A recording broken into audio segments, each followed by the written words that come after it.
Hey, family, it is Pastor Mike here, and it is Tuesday night, TNT. I know the time is a little different. I had to push it to 8 this week, but I gave you all a heads up last week. So great for those of you who are joining and will be joining shortly. But again, apologize, I had to make this time change on tonight, but it will be no different. And so grateful. This is the last TNT with regard to biblical lessons on leadership. I pray that you all have enjoyed our time together these past 3 weeks, now the fourth week, and enjoyed it and have been enjoying it. And so don't forget to let me know in the chat where you are joining from, what part of the world you are in. Sharon, I saw you always from the boogie down. So grateful for you. Upstate New York, what's good? I love it. I love it. I love it. Continue to let me know where you're joining from before we get started. As always, I won't keep you but so long tonight. I'm always mindful of time, and then it's also late. It has been a long day for me already, so I can only imagine it's been a long day for many of you. But shout out to Robin, Harlem. What's up, Harlem? Philly in the house. The boogie down again. The Bronx is heavy tonight in here. Harlem again. So grateful. Brother Dante Edgewater, Tempe, Arizona. What's up? Pittsburgh, the bird. So tonight I want to end our time. Lisa, what's good? I want to end our time tonight in with two figures. One being Peter, and the other one being, of course, you cannot end a teachings, TNT on leadership, and not talk about Jesus. Larry Tuckett, what's up, Larry? Man, it's been a minute. If that's the same Larry, I think it is. It's been a minute, man. I hope you and the family are well. So you can't talk about leadership without ending tonight talking about Jesus. And we're also going to talk about Peter. I want to do it a little different tonight. I want to begin tonight's talk with Peter and come at it with sharing a part of my own personal story. In 1993, fall of 1993, I started my first semester at Duke University School of Divinity. And I came to Duke in the fall of 93, in August of 93, having just gotten married in August, in early August, August 7th. And then starting school at Duke 2 weeks after I got married. My wife and I already had a child. My son was 2. And when I got to Duke, I quickly realized that I had to get a job. My wife got a job as a special ed teacher, and I got a job, 2 jobs actually, working at the front desk of a hotel. And to show you how long ago it was, many of you have heard this story. I was working also at Blockbuster Video. So 3 days a week I was at the hotel, and then 3 days I was at Blockbuster Video. And we were a young family, literally with no real money. And we struggled. I mean, it was a true struggle. We weren't really making a lot of money. My wife was a first year special ed teacher. We had a child. And we had a hard time. I thank God that she was able to be, those who remember WIC back in the days. And I was working 2, low wage jobs while I was full-time school in grad school. So it was difficult. But there were days we didn't have food. There were days that we couldn't pay bills. There were days that, we had the electricity cut off, but we had the gas on, so we had heat from the stove, which was a gas stove. I mean, I could tell you the struggles we had in those days. But I was 22 years old. I was not fully mature at 22, although I had some grown folk responsibilities.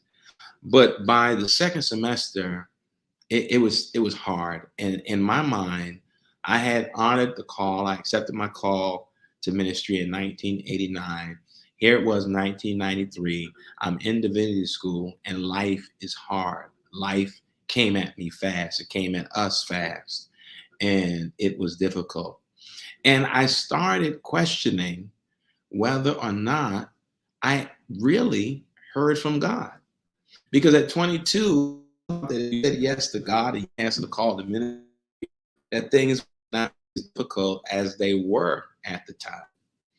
And so I started weighing leaving divinity school and going into the military. I had a conversation with two people who were important to me at the time, my wife and my mother. And they were both very supportive. I just could not stand watching my family struggle, my family suffer as I saw it. And we were struggling hard. And I felt here, we were this young, smart couple, Spelman Morehouse grad, and we were having a tough time. And so, in the midst of it, again, I was making decisions I thought for my family. I didn't feel good about not being able to provide for my family, not being able to really take care of my family the way I thought I should be taken care. And I had come to a point where I thought that maybe ministry, maybe divinity school wasn't the thing for me. Maybe I did not really hear God. And what I was experiencing, the hardship, the struggle, at that time I thought was a sign that maybe I was doing the wrong thing. I thought I had failed in this moment, that I was failing my family and failing myself. And so I decided, I came up with a plan. The plan was that I was going to go to the military. I was going to walk away from ministry and go enlist in the Marines and go to officers training school. And eventually I would then, while I was in the military as an officer, go to law school. Then once I finished law school, become a part of the JAG Corps, which is the military, Marine lawyers, JAG Corps. And that was my plan. I spoke to the recruiter. Things were set in motion. I didn't share with any of my classmates or my teachers or my advisor at the time. My advisor when I was at Duke was none other than the late and great Samuel DeWitt Proctor, former pastor of the Abyssinian Baptist Church, the former president of Virginia Union University, the former president of North Carolina A&T, former head of the Peace Corps. I mean, you name it, this guy was it.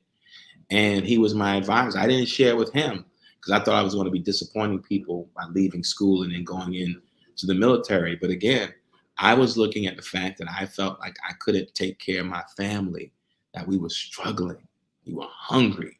And I felt that this was the way to fix it, because I knew that in the military, at least, we would have housing, we would have a regular income, my family would be taken care of, and we'd be all right. And no more borrowing here, no more going to the church for food here, no more WIC, no more, robbing Peter to pay Paul, so to speak. And I made that decision. So the next phase after talking to the recruiter was to, go do the physical and all that. So my mind was made up. Well, on this particular day after a visit with the recruiter, I came back to school because I had a class that afternoon, but I got back to school a little early. And during the afternoons at Duke Divinity School, in the Duke Divinity School chapel, you always had worship service around noon or so. I had gone to the recruiter's office that morning, got back in time. And when you walked into the div school, on the bulletin board, they would tell you who was preaching. So as I walked in that day, I saw that Dr. Proctor was preaching. I said, you know what? Let me go listen to Dr. Proctor. I need to hear a word. And so I go into the Divinity School chapel, and I hadn't gone that often because usually I was busy at that time. I was either trying to get something to eat or a whole host of things, but I wasn't always going to chapel. But this day I did because Dr. Proctor was preaching. So he gets in, get ready to preach, and he announces the scripture. It was when Jesus is resurrected. He sends word to the disciples, and he says, go tell the disciples and Peter where I am for the disciples to meet. But he said, and Peter, tell the disciples and Peter. And so in that scripture,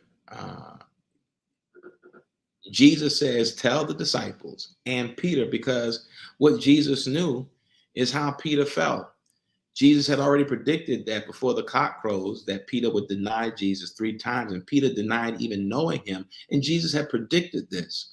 And when Peter actually denied him 3 times and the cock crowed, Peter left. He broke out because in his mind, he had let Jesus down. He had failed.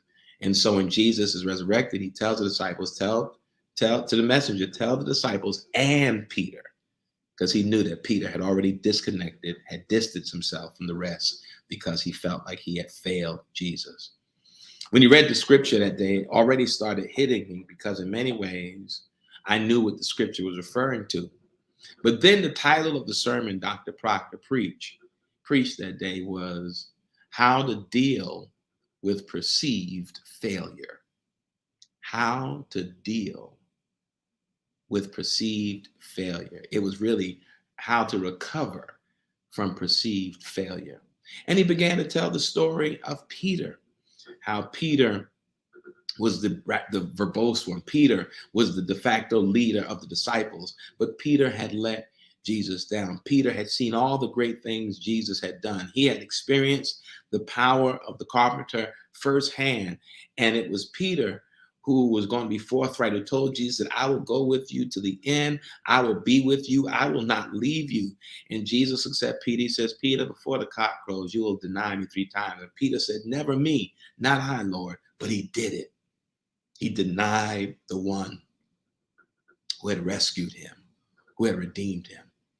And Dr. Proctor proceeded to talk about how we all have moments where we feel as though we failed.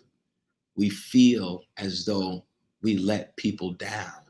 We feel as though maybe we took the wrong path. And I was sitting in that chapel and I thought this man was talking directly to me. I had just come from the recruiting office where I was getting ready to go to the military, right? Because I felt like I had failed. I felt like I had taken the wrong path. I felt like I had let people down. I was letting my family down, my son down, myself down. I couldn't take care of my family. We were struggling. It was hard. We were hungry. We were wrestling. And on top of that, found out that second semester my wife was pregnant with our second child. So there was no way that I could manage. There was no way I thought we could manage. And going to the military seemed like the logical thing to do. And on that day, after I got from the recruiting office, I get to school, I go to chapel, and here's Dr. Proctor talking about recovering from perceived failure. And I was sitting in that congregation crying my eyes out. He said, if Peter failed, you should never feel like you can't fail. Think about it. The one who let Jesus down, he said, when Jesus, after Jesus is ascended and thousands are gathered, the person who preaches the first sermon after Jesus ascended is the one who thought he had let Jesus down. Peter preaches and 3,000 people join the early movement. This is the same man who thought he had let Jesus down. This is the same man who thought that he had failed his teacher. And here he was. Jesus went and got him. In fact, when they met up after the resurrection, he simply asked him 3 times, Peter, do you love me? 3 times, Peter, do you love me? And each time he said, well, feed my sheep. There's work to do. Don't be hung up on your failure. Don't be hung up on how you feel. Move forward. Finish the job. Complete the task, right? And while Dr. Proctor is saying this, I'm just steady crying. I mean, crying. And my friends, one of my friends next to me, he was like, you all right? And I couldn't even get the words out. I was crying. And then he said, he tells a story at the end of his sermon. And he said that he was on his way to speak at a school, at a college, and he was late. And when he was driving, it was a 2-lane highway in North Carolina, and this big truck jumped out in front of him, came out in front of him, and it was slowing him down. He was already late to get to the speaking engagement. But on top of that, the truck had pieces of glass flying off of the truck, and it was hitting his car. So he had to pull back even more, delaying his arrival even more. He finally gets to the school where he was supposed to speak. He tells the president of the school, he said he apologized for being late, but he got stuck behind his truck that had all this pieces of glass flying off, so he had to really slow down. And so he said, the president of the university said to him, he said, well, Sam, don't worry about that. He said, you're here. We weren't going to start without you. He said, but that truck you were behind, he said, that truck is a recycling truck. It takes, and this will show how long ago this was, it takes broken pieces of glass and makes it into pill bottles for free medications to seniors in the rural part of the town where the school was. That broken glass would then be put back together and used for a greater purpose. I hope you hear this. That broken glass will be put back together and then used for a greater purpose. And Dr. Proctor said that's what God does with us. That when we think we fail, when we think we've let God down, in my case, letting my family down, that God takes the broken pieces of ourselves, of our lives, of our fragmented self, with our failures and our flaws and our faults, and God takes it and puts it back together to fulfill an even greater purpose. Dr. Proctor preached that sermon that day, and I remember I left afterwards and went to his office, and tears were in my eyes, and I get emotional even thinking about it now. And I said to him, he said, Walrond, what's wrong? I said, Doc, I want to tell you that today you may have saved my life from making what would have been the greatest mistake I think I would have ever made in my life. He said, what was it? I didn't bother to tell him what it was because I was too emotional. I didn't bother to share what it was, but I just told him, thank you, because that sermon was for me. And he saved me from making a decision to walk away from the call, to walk away from the struggle, to walk away from what I thought was failure, to turn it around. And long story short, I stayed the course. If I walked away that day, there's a great possibility I would not have gone into ministry. If I'd gone to the military, there's a great possibility I would not have gone into ministry. I would not have been a pastor. I would not have pastored in North Carolina. I wouldn't have ended up here in New York City at 1 Corinthians. One sermon at the right time saved me from making a mistake, all because I thought I had failed. Here's what I know about leaders like Peter and many of us here tonight. Leaders know how to recover from failure. Leaders know how to recover from failure. Hold on for a second, fam.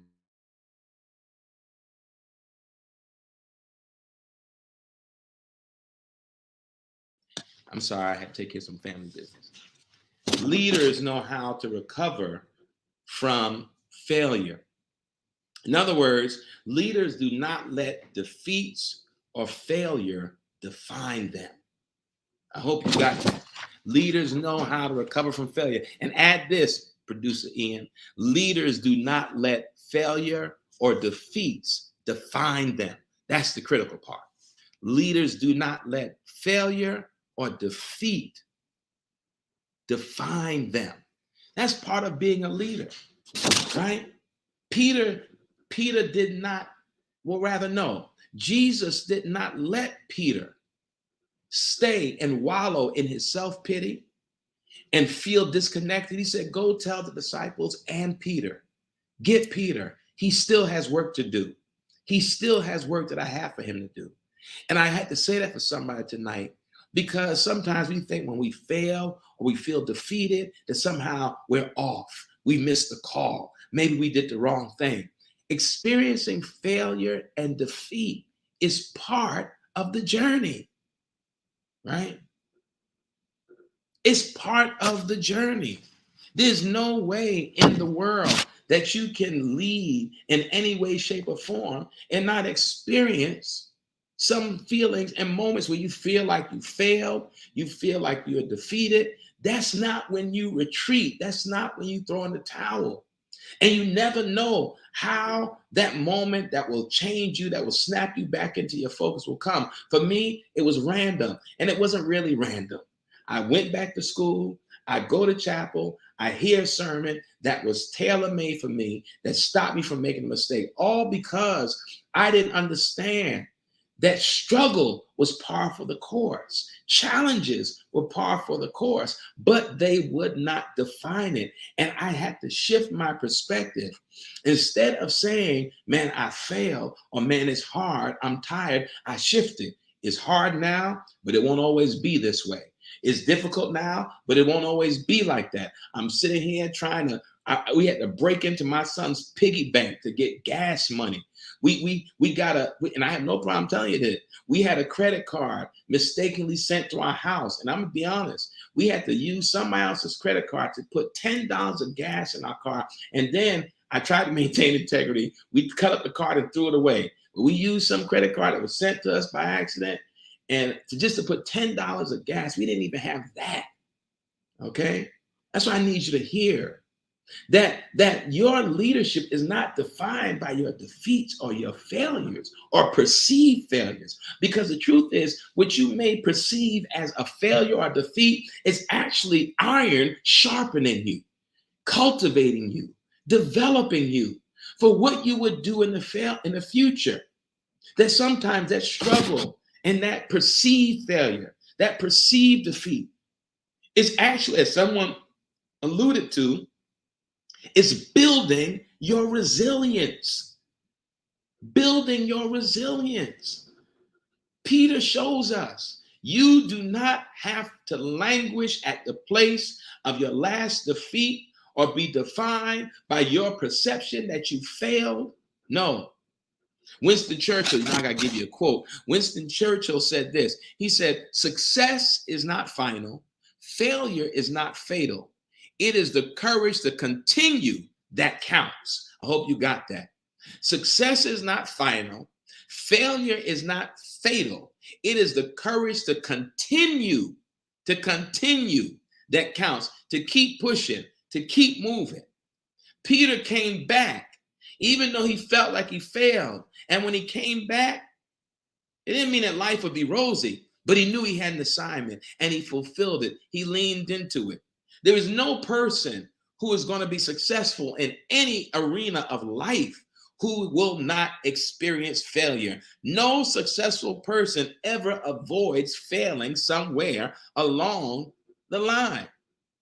All right? No successful person. In fact, I told the team and tell the team every now and again, the FCBC, the executive team, fail fast and fail often.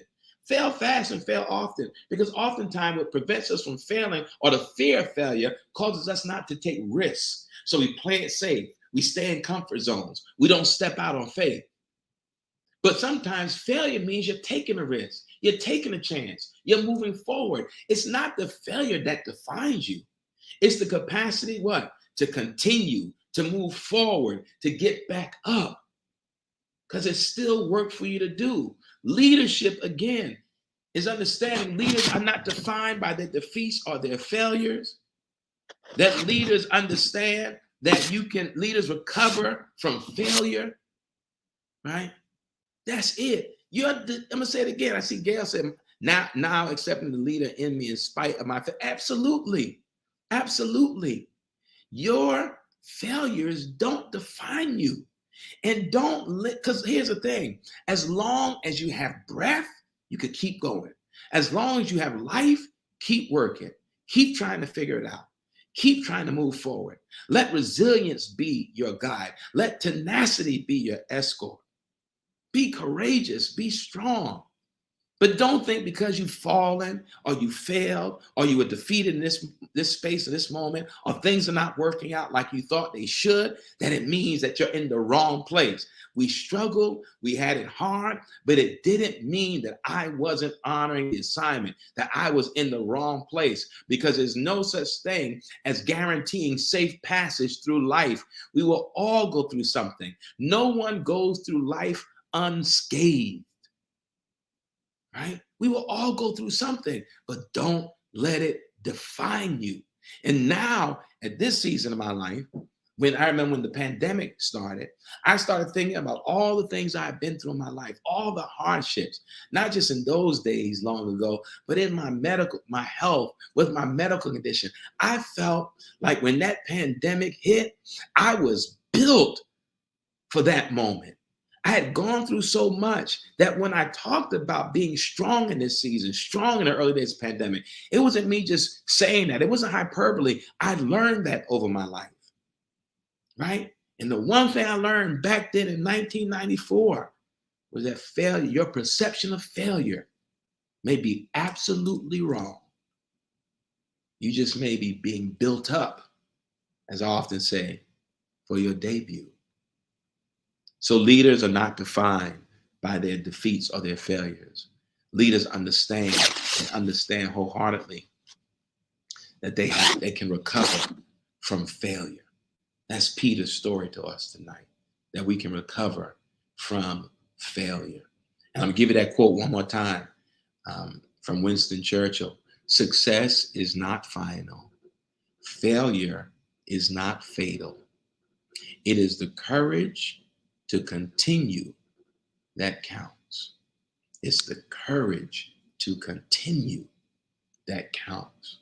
So you may be in a place right now, you feel you failed, you feel you're defeated, you feel you've messed up, you feel like you've made mistakes, you feel like you may have flaws that are working against you. No, get up, continue the journey. Hardships will come, but you were built for this. You were made for this moment. And I'm telling you that from firsthand experience. I was about to run from what was my high calling. I was about to run because I was having a hard time. I was about to run because I thought I had failed. I was about to run because I thought I had let my family down, myself down, like I let God down. I heard that word and I got up, dusted myself off. I knew that things would not turn around overnight, but I knew there was light at the end of the tunnel. This was only temporary, that things would get better. And I say that because people often see your successes. They see what you're doing. They don't know those moments where you fall, you fell short, and you beat yourself up, and you failed. You felt you let people down. No, success is not final. Failure is not fatal. It is the courage to continue that counts, right? And Ty said, I've been running. That's okay. Running is, again, I did it. You know, we all do it. That doesn't define you. It's the courage to continue and to move forward. So that's the Peter story tonight. That Peter felt like he had failed. And he got another chance. And I love when Jesus finally encountered Peter after he felt like he had let Jesus down. He simply said, man, do you love me? Yes, feed my sheep. Again, man, do you love me? Yes, feed my sheep. Do you love me? Feed my sheep. Because that's more important than you sitting there beating yourself up. You got work to do, Peter. Get up and go do the work, because we all got work to do. So instead of lamenting about what didn't go right, what should have happened, what didn't work out, move forward, right? You got work to do. There are things to do. So move forward. So I'll say it again. Leaders are not defined by defeats or failures. Leaders recover from perceived failure. They get up with tenacity and courage, and they move forward to honor the assignment over their lives. All right? Now, with Jesus, we got to close on this. I hope that was helpful, but I wanted to start with that narrative because sometimes hearing a story and hearing someone's story makes it real. And that's part of my journey. Those days are rough, but that's part of my journey. I'm here now with a keen eye, remembering those days, good memory, remembering those moments. I thank God for where I am, but I thank God for what I learned in those valley moments. I thank God for what I discovered about myself in those trying and challenging moments as well. And now I want to talk about Jesus a little bit. I mean, I talk about Jesus all the time, right? So Jesus models a leadership model called servant leadership. Many of you may have heard this talked about. Jesus models what it means to be a servant leader. You know, tragically, I am in a calling, a vocation, clergy, um, and I have to be very honest. Where I see too many of my colleagues who want to be served but not serve. You know, there was an occasion when the disciples were arguing about who was the greatest among them. Among the disciples, can you imagine? And Jesus let them know that the one who will be greatest among you is the one who will be servant of all. I mean, all through his Jesus ministry, he is driving home the idea that leadership, right, is about service. Part of our identity statement at FCBC, you know, we live, we love, and we serve, right? Jesus models that. You know, he says things like, don't run to be at the head of the table, be invited. But too many of my colleagues think that being in ministry is about sitting at the head and being adored and being worshiped and being put on a pedestal. Mm-mm, that's not it. If you're walking um, in the footsteps of the carpenter, you realize that your primary label is servant. It is servant. That's your primary label, servant, right? That you serve. And you all have heard me say, and some who may have never heard me say it, the most noble thing that one human being can do for another human being is to enhance their life, to serve them. And so one of the things we'll be doing this year is really reclaiming that servant spirit, you know, and you'll see in the spring, we'll start talking about I am ready to serve because that's how FCBC was built. It was built on service. They know FCBC because of what we do in the community. We take being a servant seriously. The scene is in John 13. It is Jesus and his disciples are sharing the Passover meal. And in that moment, Jesus says, you know, yes, I've been teacher and yes, I've been this, but I'm friend. We're equal. And he gets there. He gets a towel. He takes up part of his garment and he washes their feet. And Peter's like, no, no, Jesus, you ain't washing my feet. You're our leader. You're the teacher. You're the rabbi. You're the master. He tells Peter, if you can't let me wash your feet, then you can have nothing to do with me in this work that we're called to do. Peter was like, well, listen, that's the case. Look, wash everything. Wash my legs. Wash it. Just do it. But the point was, Jesus modeled it. Modeled it. If you cannot wash feet, then how can you truly be effective as a servant? If you can't humble yourself to do something like that, I'll share another story. And I don't share this for any credit. I share it as another moment of sharing a story. Many years ago, we went on a retreat. And the plan was we had about 120 people who went on the retreat. And some of you here may on tonight watching may have been there, may remember what I'm about to share. And the plan was our deacons and our ministers, we were going to wash the feet of all of those who attended the retreat. We were talking about service and what service meant. And I had been leading up to that. And we had a break. And when we got back from the break, that the deacons and the ministers would lead in the foot washing ceremony for the people who had attended that day. We had it all figured out. We talked about it. During the break, I went to the room and the Spirit laid something very heavy on my heart. And the Spirit said, you know, you do it. You do it. And I heard it very clearly. You do it. And when I got back after the break, and we had all gathered, all the attendees and all the leaders of the FCBC, and yeah, Deacon King is there, you remember? And I told them all that I heard from God that I needed to wash everybody's feet who was there. I needed to do that. Had over 100 people there that day. And I remember I was very emotional. I was crying, and I got and the deacons helped me get the water, the buckets, all that. And I sat there on my knees for several hours, and I washed close to 120 people's feet. I don't know how long it took, maybe 3 hours or 4 hours, but I sat there doing that. And I didn't do it because I wanted, God said, you do it. You're the chief servant. You're the chief servant in this house, and you do it. I just kept hearing you do it. And I honored that call. If you're going to be a leader and you think you're too good to serve, right? If you think you're too good to lower yourself, following the carpenter is not about being famous or rich. There's tons of people who go into this work and some work for that reason. This is not about this.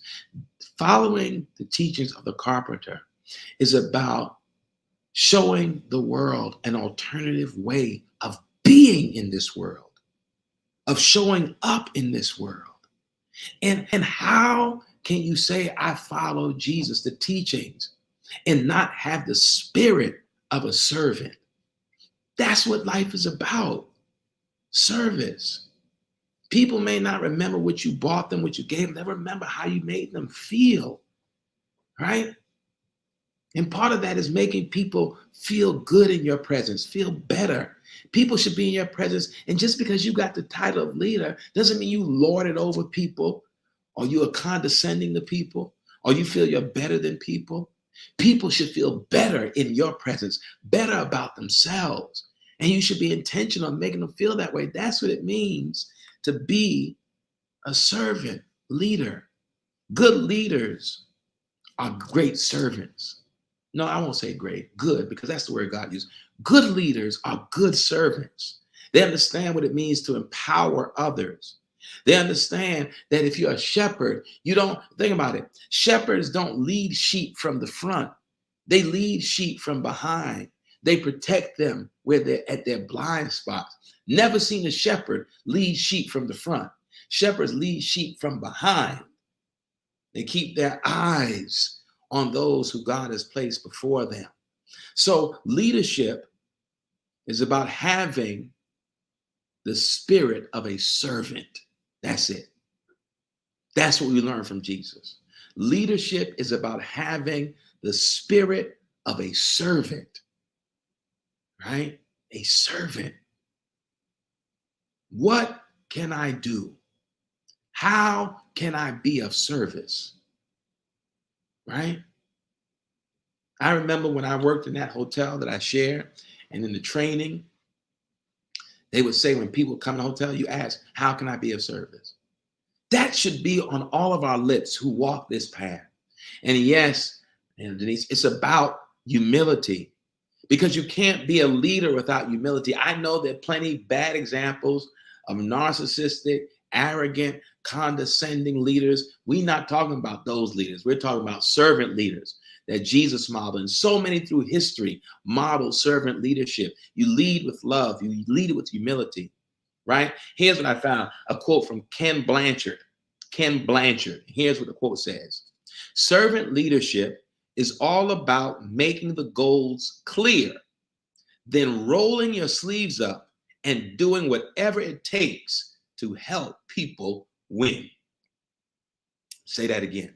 Servant leadership is all about making the goals clear, then rolling your sleeves up and doing whatever it takes to help people win. When you're a servant leader, you know that when the people you serve win, you win. When the people you serve do well, you do well. You understand the interconnectedness of everyone. And it's not about, again, sitting in the elevated place, making yourself feel better. It was one of the reasons for those who've been at FCBC for some time that I removed the pulpit chairs from the pulpit and we sat down in the front row. Now we went to honor the assignment, to preach or whatever. We went and we did it, whether it's people who were singing, whether it was me preaching, and then we came right back. We never stood in that elevated space. We always stayed among those we serve. That's what it is. I remember years ago, we had a mishap at one of our cookouts, and I was frustrated by what was happening at one of our church cookouts, and I was angry, but I didn't get mad, and let me take it back. I was upset. But then I said, you know what? I'll do it. And I remember I sat there that whole cookout, and cooked on the grill for everybody at the cookout, right? I did it because I was a servant and I still am. And I saw my role. If something had to be done, you do it. You don't just delegate. You understand. You roll up your sleeves and help other people win. That's what being a servant leader is about. Empowering, leading from behind, encouraging people, right? Making people feel valued and appreciated and loved. That's what a servant leader does. There's no such thing as an insignificant person or someone who doesn't have a major role. In this work, everyone has a major role, no matter what you do. Because the truth of the matter is, we all just have an assignment. On Sundays in that sanctuary, my assignment is to preach. There's other people whose assignments is to monitor the cameras, other people who serve as ushers, other people who serve as security, other people who do tech, people who come to worship. We all have a role, and no one's role is better than the other. Because when we all do our role, we have a beautiful experience. And the experience is the object to make sure that people have a beautiful experience. Jesus modeled servant leadership. He served, he helped, he empowered, he encouraged. He asked people, what would you have me to do for you? Those are the words of a servant, right? And that's what we have to take seriously. Reclaim. In this narcissistic driven age, it is so hard when everybody wants to be on top and everybody wants to be recognized and everybody wants to be seen and everybody wants to be famous and everybody wants to take the picture, taking the private jet, being catered to, being chauffeured, all that. But who wants to serve? Jesus said, the greatest among you would be servant of all, not some, servant of all. Those are the words of Jesus, right? And if you're not willing to be a servant in the Jesus model, you can't be a leader. If you're not willing to serve, you can't be a leader. This isn't about moving up the corporate ladder. This is about enhancing the life of other human beings, right? So to me, that's important. Everyone. FCBC is only as great as those who serve, as those who volunteer, as those who give their time, those who sat out at the coat drive in that bitter cold that day and stood there for hours giving out coats because it was cold. I was out there that day. It was cold. It's the people who show up to the food pantry week in and week out and make sure that people in the community have access to groceries. It's the people who volunteer at Breakfast Before Books for those kids to make sure that children get food to eat on the way to school. It's the team led by Kashonda and Medane on Super Bowl Sunday that most of you didn't even know about, that took teams of people to 2 different shelters and created a Super Bowl Sunday experience, giving out gift bags and providing food. It's not the work you do for the accolades and the applause. It's the work you do to hear God say, well done. That's what it is. The fulfillment comes, and I see Kashonda's on here, but she said at that event, the Super Bowl, she was at a family shelter, but Dane was at a men's shelter, and she said that at the shelter, they were giving out food, pizza, and gifts and toiletries and all that. She said a 5-year-old girl came up to her and said, I love y'all. She ain't known from Adam. She said, I love y'all. When Kashonda told me that, I was like, wow, because that's the word. Where a 5-year-old child living in a shelter can see people coming for no other reason than to help them have a good day. And she said, I love y'all. That's what this work is about. That's what being a leader is about. It's about changing lives. It's about helping people see their own gifts and power, helping people win. That's the work we're called to do. All of us, not just those of us who quote unquote have titles or position. We all have titles, human being. We all have titles, human beings. And that title comes with responsibility. That's to serve. So that's what our high charge is to do, beloved. So I hope that tonight we learn from Peter that leaders are not defined by their defeats or failures, that leaders recover from failure. And from Jesus, I mean, I could go on and teach all night. We see a model of servant leadership. Servant. You think about the deacons at FCBC and all the work the deacons do. That word deacon comes from the word diakonia in Greek, diakonia, which means what? Servant. So the truth is, we're all deacons in the church, right? So we're all deacons. We're all called to serve. All of us. We all bear that responsibility. And I thank God for all of you who have volunteered over the years, who have served in FCBC over the years. I thank all of you for that, because that is who and how we've been, right? That's who we are. We are servants. If we're going to do anything, it ain't about the size of the church or the size of the building. We're going to outserve. Let that be the aim. We're going to outserve everybody. Let that be the goal. That's what it means to be a leader. We're going to outserve everybody, right? Why? Why are we going to do that, family? Because we live, we love, and we serve. We live, we love, and we serve. And trust me, when you treat the needs of the people as holy and you serve, the universe will lean and bend in the direction of your greatest aspirations and dreams. You don't do it for that. Because you do it from the purity of your heart, the universe will conspire to see your dreams and aspirations come to fruition. But you must be a servant. All right? All right, beloved. Thank you all for joining tonight's TNT. Sorry we had to start late just for tonight. TNT is on Tuesdays at 7, just for tonight. But I'm thankful. And join next week. You'll hear more about next Tuesday in the new class taught by Pastor Desiree. But again, grateful for all of you, and so grateful. And don't forget who we are. Who are we? We are an ever-evolving community of visionaries, dreamers, and doers who have been called by God to live the lives we are created to live, commanded by God to love beyond the limits of our prejudices, and commissioned by God to serve. We live, we love, we serve. Let that be our closing prayer for tonight. So until next time, beloved, much love, peace, and many blessings. And I love you all. We're going to outserve everybody.